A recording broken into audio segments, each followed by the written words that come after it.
सूरत APMC द्वारा निर्मित राज्य के पहले एलिवेटेड मार्केट यार्ड का मुख्यमंत्री श्री भूपेंद्र पटेल द्वारा लोकार्पण। अब बने रहिए भारत 24 एक्सपी न्यूज संपादक मनदीप भाई भारद्वाज की रिपोर्टिंग। पहली मंजिल तक भारी वाहनों की आवाजाही संभव बनाने वाले 2 वे रैंप युक्त अत्याधुनिक भवन में आधुनिक सुविधाएं, प्राकृतिक आपदाओं से होने वाले नुकसान को रोकने के लिए राज्य सरकार एआई आधारित सिस्टम विकसित कर रही है। मुख्यमंत्री श्री भूपेंद्र पटेल के प्रमुख वक्तव्य डिजिटल टेक्नोलॉजी और आर्टिफिशियल इंटेलिजेंस के उपयोग से कृषि उत्पादन, सस्टेनेबिलिटी और बाजार की उपलब्धता बढ़ाने के लिए सरकार प्रतिबद्ध। वर्ष 1951 में मात्र 15,000 रुपये की आय से शुरू हुई सूरत एपीएमसी आज सहकारिता के वट वृक्ष में परिवर्तित हो चुकी है। राज्य सरकार सहकार से समृद्धि के मंत्र के साथ कृषि में वैल्यू एडिशन को प्रोत्साहित कर रही है। राज्य के किसानों को सुविधा, सुरक्षा और कृषि उत्पादों का उचित मूल्य मिले, ऐसी पारदर्शी और आधुनिक व्यवस्था विकसित की जा रही है।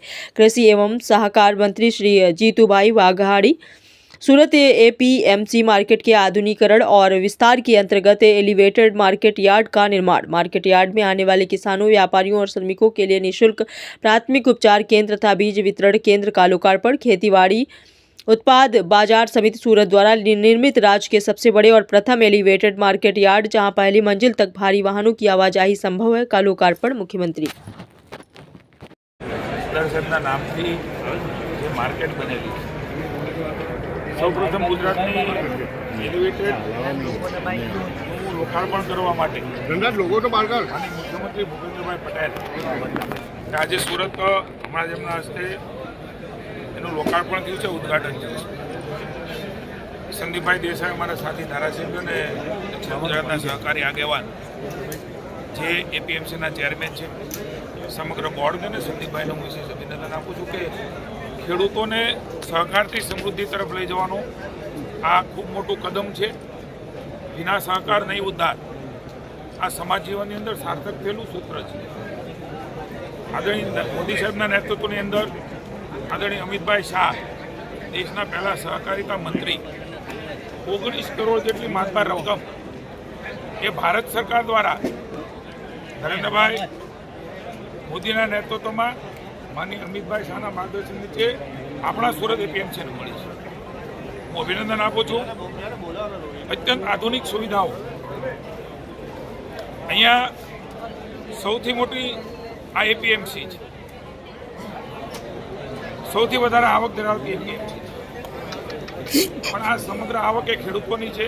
ખેડૂતોને નવી સુવિધા આપે, નવી સવલત મળે અને એમનું માલની બજાર કિંમત એ વધારે મળે એ પ્રકારના ભાવ સાથે ભાઈ સંદીપભાઈની ટીમે એક નવા અભિગમ સાથે સમગ્ર દેશને દિશા નિર્દેશ કરે એ પ્રકારનું આયોજન કર્યું છે, એ પ્રકારની વ્યવસ્થા કરી છે। કોઈ ખેડૂત આવે તો એને કંઈ બીમારી હોય તો એમના માટેની પણ સુવિધા મેં હમણાં જોઈ। અભિનંદન આપું છું કે એગ્રો સેન્ટર તો હોય પણ આ પ્રકારની દવાખાનાની પણ સુવિધાઓ એ ખેડૂત બિચારો બાપડો નથી। રાજ્યની ભારતીય જનતા પાર્ટીની અને દેશની ભારતીય જનતા પાર્ટીની મોદી સાહેબના નેતૃત્વની સરકાર એ એમની સાથે છે, એની પ્રતિતિ આજે સમગ્ર રાજ્યની અંદર ખેડૂતો કરી રહ્યા છે।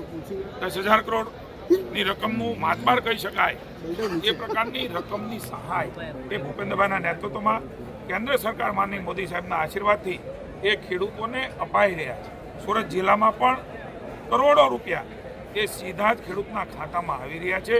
ખેડૂત ભેગત બેઠો થાય અને પુનઃ એ પોતાની ખેતીમાંથી સમૃદ્ધિ તરફ આગળ વધે એ પ્રકારની દિશામાં ગુજરાત સરકાર હંમેશા ખેડૂતોની બાજુમાં રહી છે, રહેશે અને ઇતિહાસમાં તેઓ ન થયું હોય એ પ્રકારનું 7 દિવસની અંદર એ જીઆર થાય, ફોર્મ ભરાવાના શરૂ હોય અને ખેડૂતના ખાતામાં પૈસા પડે, આવી ઘટના કદાચ ભારતમાં પહેલી છે। હું ખેડૂતોને પુનઃ એકવાર ભરોસો આપું છું કે રાજ્યની સરકાર હંમેશા આપની બાજુમાં ઊભી છે, આપની સમૃદ્ધિ એ અમારું લક્ષ્ય છે। હું પુનઃ એકવાર સંદીપભાઈ એમની ટીમને આ નવા પ્રકારના અભિગમ માટે, ખેડૂતોને નવી વ્યવસ્થાઓ આપવા માટે હું ખૂબ ખૂબ શુભેચ્છા આપું છું।